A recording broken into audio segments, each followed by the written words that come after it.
ஏன் மகளையை வீட்டை விட்டு வெளியே போக சொல்கிறீங்களா? வாங்கடி உங்களை குடும்பத்தோடு கொண்டு போய் வந்துட்டு இந்த கச்சேரியில் நிற்க வைக்கேன் அப்படின்னு சொல்லுவாங்கல்ல, அந்த மாதிரி எனக்கு இழக்கிறதுக்கு ஒன்றும் இல்லைடா அப்படிங்கிற மாதிரி தான் பாக்கியம்.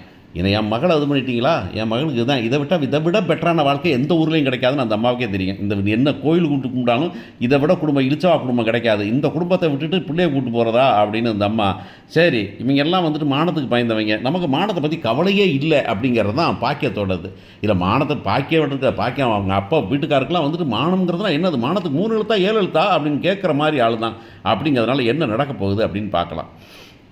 ஸோ இந்த பையன் வந்துட்டு எல்லா விஷயத்தையும் சொல்லிட்டான். வந்துட்டு டேட் ஆஃப் பர்த் பொய்ன்னு சொல்லிட்டான், இது பொய்ன்னு சொல்லிட்டான், வயசு பொய்ன்னு சொல்லியாச்சு, படிப்பு பொய்ன்னு சொல்லியாச்சு. இது போனால் இவ்வளோ ஃப்ராடுத்தை நம்ம ஏமாத்தினா அப்படிங்கிறது வந்து ஏமாத்துறதுக்காக என்னென்ன பிளான்னா உண்மையை சொல்லாமல் இருக்கிறதுக்காக போய் ஹோட்டலில் வேலை பார்த்தேன் அப்படிங்கிறதெல்லாம் வந்துட்டு எல்லாத்தையும் வெளிப்படையாக சொல்லி அவன் கண்ணீர் விட்டு கதறும்போது ஒரு பெத்த அம்மா அப்பாவா அவங்களால தாங்கவே முடியல. என்னடா சொல்கிற சரவணா, ஏண்டா சரவணா வாயிலா பூசியாக இருந்தேடா நீ யார் சண்டை போட்டாலும் சண்டை போடாமல் இருக்கணும், வீட்டில் நல்லா இருக்குன்னு நினைப்பியடா அப்பா சொல்கிறத கேட்கணும், அப்பாவுக்கு மரியாதை கேட்கணும், நீ வந்து இப்படா நீ வந்து இவ்வளோ பொறுத்துக்கிட்ட அப்படின்னாக்க என்னால் முடியலாமா, அப்பா தாங்க மாட்டாருந்தீங்க, நீங்கள் குடும்பமே வந்துட்டு அவ்வளோ தூக்கி வச்சு கொண்டாடிக்கிட்டு இருந்தீங்க, இந்த நேரத்தில் விட வேணாம் சொல்ல வேண்டாம் தான் நினச்சேம்மா, ஆனால் இவ விடலாமா, இவ சொல்ல விட்டுருந்தா கூட பரவாயில்லை, என்னை கடைசியில் வந்தால் என்னைய கீர்த்தி கோலம் பண்ணுற மாதிரி நான் என்னமோ கடைசி வரைக்கும் சொன்னால் பார்த்தியாம்மா, நான் வந்துட்டு என்னமோ வந்துட்டு நான் பொறுத்துக்கிறேன், நீ என்னை கொடுமை பண்ணுற, நான் குடும்பத்தை நானுக்காக பொறுத்துக்கிறேன் அப்படின்னு ஏன் மேலே என்ன கதை கட்டுறா அப்படின்னு சொல்லிட்டு நீங்களும் அதை நம்புனீங்களேம்மா, எவ்வளவு கேவலமா பெத்த பிள்ளை நான் சொல்கிறத நம்பாமல் அவ சொல்கிறத நம்புனீங்களே அப்படின்னு கேட்கும்போது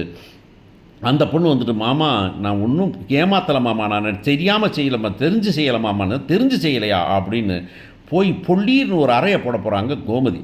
ஏண்டி எவ்வளவு தான் என் மகனை வந்துக்கிட்டு இன்னொரு பொம்பளையை பார்த்துக்கிட்டு இருக்கேன், அதனால தான் என்னை பிடிக்கல, எவ்வளவு கதையை பில்டப் பண்ணடி, அப்படி என்னடி பொம்பளைக்கு இவ்வளவு ஆசை உனக்கு, ஒரு நேரத்தில் வந்துக்கிட்டு அத்தை அப்படின்னு கூப்பிட்டு ஏத்தா இப்படி ஆகிப்போச்சு அத்தை அப்படி இப்போ ஆச்சு பாரு, அவளுக்கு ரெண்டு பேரும் எனக்கு சண்டையை போட்டு தாண்டி வந்தாளுங்க, வந்து என்ன கூட்டி கொண்டு கல்யாணம் முடிச்சு வச்சோமா, அவங்களாம் முடிச்சுட்டு வந்தாளுங்க, என்னடி கொண்டு வந்தாளுங்க, இந்த ராஜி நகை கொண்டு வர்றேன்னு யாராவது கேட்டாங்களா, இல்லை மீனா என்ன நகை கொண்டதுக்காக நாங்கள் உத்து பார்த்தோமா, எதையாச்சும் பண்ணியிருக்க மாடி, இதில் ஒன்றை வச்சோம்னாக்கா அடகுல ஒன்றை வச்சா திரும்பி வரும்போது இந்த ஒன்றுதுன்னு பிரித்து தான் நாடி கொடுப்பேன் நான், யாராவது உங்களுக்கு தொற்றுருக்க நாடி அரசிக்கு போடலாம், இந்த எனக்கு வச்சுக்கலாம்னு கேட்டிருக்க நாடி நான், அப்படிப்பட்ட என்கிட்ட வந்துக்கிட்டு நீ வந்துக்கிட்டு மீனா எப்படி இருக்கிறா என்கிட்ட, ராஜி எப்படி இருக்கா, நீ என்கிட்ட வந்து அத்தை இப்படி ஆகிப்போச்சு அத்தை என்கிட்ட சொல்லியிருக்கலாம்ல, நீ இந்த பிள்ளைகள்லாம் எப்படி ஒன்று சொல்லுது, பசிச்சா சொல்கிறதுலேருந்து அவளுக மகளுகடி, நீ என்னடி மருமகடி, நான் அதில் நீ தான் பொறுப்பானவளாக்கும், நீ கடையை பார்க்குற வீடை பார்க்குறேன்னு சொன்னேன் அப்படின்னா அப்படிலாம் நான் பார்த்துக்குவேன் அத்தை, நீ பார்த்துக்கிட்டு என்னடி பண்ணுற நீ அப்படிங்கும்போது இல்லை நான் வந்துட்டு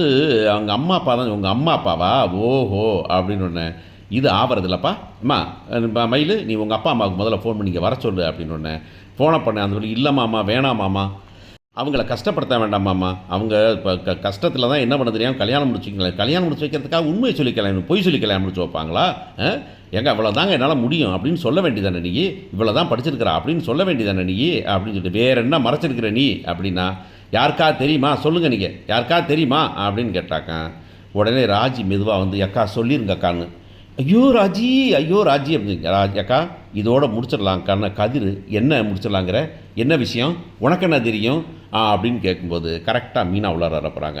மீனா வந்துக்கிட்டு என்ன நடக்குது, என்ன பண்ணுறீங்க, என்ன மயிலக்கா ஏன் வருத்தமாக இருக்கிறீங்க, என்ன சண்டையா அப்படின்னு கேட்க உடனே ராஜி எல்லாம் ரீல் வந்து போச்சு, வாங்க நீங்கள் பாட்டில் கம்முன்னு வாங்க அப்படின்னு கூப்பிட்ட உடனே என்ன அச்சத்தை என்னக்கா மயிலக்கா ஏன் அழுதுகிட்டு இருக்காங்க அப்படின்னா, உடனே இந்த கதையெல்லாம் வயசை போகிற சொல்லியிருக்கா, இதை பொய் சொல்லியிருக்கிறா அப்படின்னு என்னென்ன பொய் சொல்லியிருக்கா, கடைசியில் சரவண மேலேயே பழிய போட்டு அடிவ, சரவணை வந்துட்டு யாரோ பொம்பளை பிள்ளைய பார்த்துக்கிட்டு இருக்கான்னு சொல்லிட்டு அடியாவ அப்படின்னு உடனே இல்லை மயிலக்கா அப்படிலாம் பண்ணுறாங்களா, என்னடி அப்படின்னு ஏகப்பட்ட பொய் சொல்லியிருக்கா, அந்த பொய் இன்னும் வேற என்ன பொய் சொல்லியிருக்கான்னு கேட்டுக்கிட்டு இருக்கோம் அப்படின்னு இது உடனே படக்குன்னு திருடி மாதிரி ராஜியை முடிக்க ஏக்கா சொல்லிடுவோங்க்கா அப்படின்னு மயிலக்கா அப்படின்னு ஐயோன்னு இல்லை அதை சொல்லியே ஆகணும் அப்படின்ட்டு மயிலக்கா கோவிச்சுக்காதீங்க நீங்கள் அப்படின்ட்டு அப்புறம் மாமா அந்த நகை வந்துட்டு 80 பவுன் போட்டதில் வந்துட்டு கொஞ்சம் தான் மாமா ஒரிஜினல் நகை, மீதியெல்லாம் கவரிங் நகை, என்னது மீதியெல்லாம் கவரிங் நகையா, அது வேறையா அப்படின்னு ஒன்று, இது ஆவறதே இல்லை, நீங்கள் இதை சரவணா நீ முதல்ல அவங்களுக்கு ஃபோன் பண்ணிச்சு, கதிர் நீ ஃபோன் பண்ணி வர சொல்கிறான் அப்படின்னு சொல்லி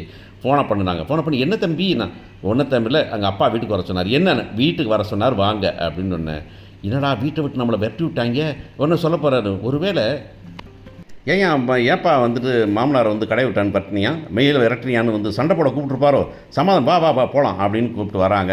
ஆனால் என்னமோ ஏதோன்னு பயந்துட்டு தான் ஒடியாராங்க. வீட்டுக்கு வராங்க. வீட்டுக்கு வந்தோடனே உள்ளார வந்து அப்புறம் மயில் அழுதுட்டு, என்ன மயில் அழுதுகிட்டு இருக்குது, ஏமாப்பிள்ள ஏமாப்பிள்ள என் மகளை இது பண்ணுறீங்க நீங்கள் அப்படின்னு வர்றீங்க, என்னையா என்ன நடக்குது அப்படின்னு அந்த அம்மா பாக்கியம் பார்த்தோன்னே இங்கே மாப்பிள்ளையை பார்த்து, என்ன மாப்பிள்ளை அப்படின்னு அவன் இந்த பக்கம் திரும்பிக்கிறான். சம்மதி என்ன சம்மதி சொல்லுங்கள், என்ன சம்மதியா, என்ன ஃப்ராடு வேலையெல்லாம் பார்த்து வச்சுருக்கீங்க அப்படின்னு கோமதி தான் முதல்ல வராங்க. என்ன ஃப்ராடு வேலை பார்த்துருக்கிறீங்க, இல்லை நீங்களாம் ஒரு மனுஷரா, உங்களை நம்பி இது பண்ணாக்க நீங்கள் என்னென்ன தான் பண்ணுவீங்க நீங்கள் அப்படின்னு. ஏன் மகன் அந்த பண்ணால் ஒரு தப்பு இல்லையே, அவளே பாவம் சூசுவான் இருக்கா அப்படின்னு சொன்ன உடனே, சரி என்ன படிச்சிருக்கா அவங்க மக அப்படின்னா, எம்ஏ இங்கிலீஷ் லிட்ரேச்சர் படிச்சிருக்கா அப்படின்னு சொன்ன உடனே, நீ எல்லாம் ஒரு மனுஷன் போட எல்லாம் அந்து போய் கிடக்குது. இப்போ வந்து புதுசாக வந்து கதையை சொல்லிக்கிட்டு இருக்க, எம்ஏ இங்கிலீஷில் +2 முடிச்சாலாம் என்ன முடிச்சா அப்படின்னு ஒன்று. சரிங்க படிப்பு என்னங்க படிப்பு அப்படின்னு இந்த பக்கம் பார்க்கணும். படிப்பு எனக்கு முக்கியம் இல்லைங்க, +2னா ப்ளஸ் எதுக்கு இப்போ எம்ஏன்னு சொன்னீங்க. இல்லைங்க அது வந்துட்டு சரி கல்யாணம் முடிச்சு வைக்கிறதுக்காக 1 2 1000 பொய் சொல்ல வச்சு கல்யாணம் முடிச்சு சொன்னாங்க. 1000 பொய்லாம் சொல்லுறதில்ல, அரை பொய் சொன்னாலும் தப்பு தான் அப்படின்னு ஒன்று. அது ஒன்று தானுங்களே, அது ஒன்றும் படிப்பில் என்ன. என் மயில் வந்து புத்திசாலி, வீட்டு வேலையை நல்லா செய்வா, புருஷனை நல்லா பார்த்துப்பா, துணி துவைப்பா, கடை பருவா, அவையெல்லாம் பண்ணுவா. அவளுக்கு எதுக்கு படிப்பு அப்படின்னா, படிப்பு சரி, அவளுக்கு வயசு என்னென்னா, வயசு என்ன மாப்பிள்ளை 2 வயசு கம்மி அப்படின்னு. வயசு கம்மியா, ஆதார் கார்டை கொடுங்க அப்படின்னாக்கா. ஆதார் கார்டு அது இங்கே பாக்கெட்டில் வச்சுக்கிட்டு தெரியுமா அப்படின்னு. பாக்கெட்டில் வச்சு தானே கொடுத்தீங்க எனக்கு, அதை கொடுங்க அப்படின்னு. ஓஹோ அப்படின்னு. ஏன் நீ கொடுத்தியா அப்படின்னு. ஆமாம் மாப்பிள்ளை வந்துட்டு ஆதார் கார்டு கேட்டார், அதான் கொடுத்தேன். ஆதார் கார்டில் என்ன வயசு இருக்குதுன்னு. அது ஆதார் கார்டு பொய்யா இருக்கு மாப்பிள்ளை அப்படின்னு கை சொன்னோன்னே இவர் பாண்டியன் வெகுண்டு போயிடாரு. என்னென்ன பிரச்சனை பண்ணி வச்சுருக்கீங்க, சரி எத்தனை பவுன் நகை போட்டிங்க, 80 பவுன் சொல்லும்போதே ரீல் வந்து போச்சா அப்படின்னு.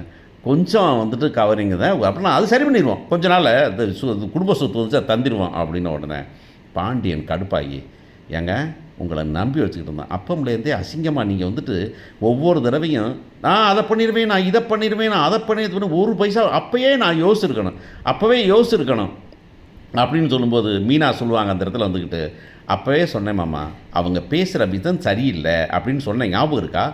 அப்போ வந்து நீங்கள் என்ன சொன்னீங்க, நீங்கள் என்னம்மா எப்போ பார்த்தாலும் அது மேலே சந்தேகப்பட்டுக்கிட்டீங்கன்னு சொன்னீங்கல்ல, ஞாபகம் இருக்கா. ஆமாம் மீனா, நீ சொன்னது தப்பாக புரிஞ்சுக்கிட்டேன். நான் வந்துட்டு இவங்களை மனுஷரை நம்பிட்டேன் பாருங்களேன், நம்பினோன்னு தலையில் மிளகா அரைச்சிருக்கிறாங்க, ஒரு பொய்யை நம்பினோன்னு தலையில் பொய்யா வச்சுருக்காங்க. என்ன சம்மந்தி அதெல்லாம் இல்லை சம்மந்தி, அதெல்லாம் நல்ல பிள்ளை பத்து இங்கே பாருங்கள், அதெல்லாம் முடியாதும்மா. மயில் உன்னைய நம்பினது நான் மகளை விட பெருசுன்னு நினச்சேன். அந்த 2 பிள்ளைகளையும் நான் நினச்சதை விட உன் மேலே ரொம்ப மரியாதை வச்சுருந்தேன், உனக்குன்னு ஸ்பெஷலாக வச்சு. இப்போ அதெல்லாம் ஆவறதில்லை, நீ உங்கள் அப்பா அம்மாவோட கிளம்புங்க, வீட்டை விட்டு வெளியே போங்க. என்ன சம்மந்தி சொல்கிறீங்க, இங்கே பாருங்கள் கிளம்புங்க, கையெடுத்து கூப்பிட்றேன், இனிமேல் இந்த வீட்டில் ஒரு நிமிஷம் இருக்கக்கூடாது. என் மகன் பட்ட பாடு வேறு யாரும் பட வேண்டாம், திரும்பி என் மகன் கஷ்டப்பட வேண்டிய அவசியம் இல்லை. நீங்கள் உடனே இப்போ கிளம்புறீங்க, வீட்டை காலி பண்ணுங்க. ஏம்மா உன் போட்ட முடிச்செல்லாம் எடுத்துகிட்டு ஜாமான நகை அந்த நகை போட்டுச்சுல, அந்த நகை 80 பவுன் அதையும் தூக்கி கொடுத்து விடு அப்படிங்க போகிறார். இனிமேல் தான் ட்விஸ்ட்டே இருக்குது. இந்த அம்மா இதெல்லாம் விடுமா, நேராக என்ன பண்ணும், அப்படியா அப்போ என் மகளை வெட்டி விட்டீங்களா, சரி ஓகே நான் போகிறேன், நான் எங்கே போகிறேன்னு பார்த்துக்கிறேன் நான் அப்படின்னு நேராக கிளம்பி, என்ன பாக்கியம் வீட்டுக்கு போயிடலாமா, பசிக்குது, ஹோட்டலில் சாப்பிட்டு போயிடலாமா அப்படின்னு. ஐயோ நீ மனுஷனாயா நீ அப்படின்ட்டு நேராக போலீஸ் ஸ்டேஷன் போயிடப்போகுது. போலீஸ் ஸ்டேஷனில் போய் இப்படி வந்துட்டு என் மகளை வரதட்சணை குடும்பம் பண்ணுறாங்க, என் மகளை வந்துட்டு வேதனைப்படுத்துகிறாங்க, என் மகளை நகை கொடுக்கல அப்படிங்கிறதுக்காக வீட்டை விட்டு விரட்டுறாங்க அப்படின்னு சொல்லிட்டு, யாருன்னா பாண்டியன் ஸ்டோருக்காரங்க அப்படின்னு. பாண்டியன் அங்கேருந்து ஃபோன் பண்ணி நீங்கள் கிளம்பி வாங்க, ஸ்டேஷன் வரைக்கும் வாங்க அப்படிங்க போகிறாங்க. இல்லைனா சொல்ல முடியாது, ஒரு கான்ஸ்டபிள் வந்துட்டு ஸ்டேஷன் வரைக்கும் வாங்க, இங்கே யார் பாண்டியன், யார் கோமதி, யார் வந்துக்கிட்டு சரவணன், இவங்க 3 பேர் வாங்க அப்படின்னு கூப்பிட்டு போகிறாங்க. என்ன நடக்க போகுது போலீஸ் ஸ்டேஷனில் பொறுத்து